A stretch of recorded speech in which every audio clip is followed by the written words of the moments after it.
I told you yesterday that a Trump campaign volunteer has essentially said the New Hampshire thing, it seems dead. Trump pulling out of New Hampshire. New Hampshire's out of reach. There's just no possible way that Trump could get New Hampshire back, as Kamala Harris's lead has now solidified around 5 points. Well, Donald Trump is very much not happy with that reporting, and he is completely flipping out on Truth Social. Now, before we look at what he said, I do think it's important just to mention again, Trump won in 2016 without winning New Hampshire, and Trump lost in 2020 without winning New Hampshire, even though there is this kind of quirky scenario in which New Hampshire could determine whether we have a 269 to 269 tie. In every statistical model I've looked at, New Hampshire is not expected to be a difference maker state. So one could argue Trump pulling out of New Hampshire, even though it might be a bruise to his ego, he already didn't win it in 2016 or 2020. So it's not really like something he has to feel too bad about. And it might just be good campaign strategy. But of course, Trump is Trump. And Trump is wildly triggered constantly, all the time, about everything. The New Republic reports Trump loses it after top volunteer exposes the sorry state of his campaign. A damning report reveals some staffers on Trump's campaign no longer think New Hampshire is winnable. Well, Donald Trump taking to his platform Truth Social, which itself is failing, and says, quote, Comrade Kamala Harris sees there are problems for her campaign in New Hampshire because of the fact that they disrespected it in their primary and never showed up. Additionally, the cost of living in New Hampshire is through the roof.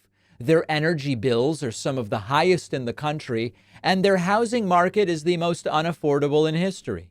I protected New Hampshire's first in the nation primary and always will. To my friends in New Hampshire, get out and vote Trump.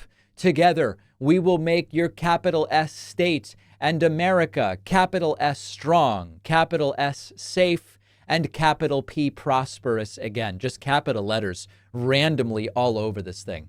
Listen, I hope that the report about Trump failing in New Hampshire triggers him so strongly that he takes this personally, that he directs his campaign, to the extent that he has a campaign, to pour money and staff into trying to turn New Hampshire around and winning it, instead of devoting those resources to Georgia or to Michigan or to Nevada or Arizona or states that really, Pennsylvania, really have a shot at determining who wins this thing. Let's hope that he continues to split and divide up his resources on lawsuits and spending money in non-competitive states. And while he does it, we can focus on actually getting the vote out in the critical battleground states. So it's so funny how this ended up all being a play on Donald Trump's ego and narcissism and his thin skin. Because the math of it is, who cares about New Hampshire if you're Trump? Because it has never been win or lose. Had Trump won New Hampshire in 2020, he still wouldn't have become president. And in 2016, Trump didn't win it. And he did become president, winning in the Electoral College. So it just doesn't matter in that sense. I'm not saying he doesn't care about New Hampshire voters, although he doesn't. He doesn't care about any voters beyond their ability to help him, either by donating money or voting or getting him in the White House. It could just be, hey, you know what? We didn't need the state. I've won without it. I've lost without it. We're making sure that the states that are going to be really close are where we are putting in our energy. But Trump's too thin-skinned for that, and so wildly triggered on Truth Social. Good for him. Start pouring money into New Hampshire. I hope he does it. You watch YouTube, you listen to podcasts, you've heard a ton of ads for VPNs, but all VPNs are pretty much the same except for one. Our sponsor, Private Internet Access, is the only VPN that can confirm your internet activity is not being logged. Their software is fully open source, so you can see that traffic isn't being logged.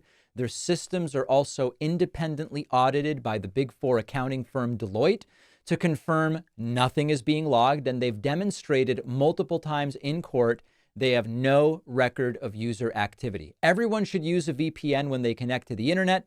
Hides your IP address so governments and big tech can't track you, and you can access Netflix and Hulu content not normally available in your home country. Private Internet Access has servers in 91 different countries and all 50 US states. You can protect all of your devices with just a single account.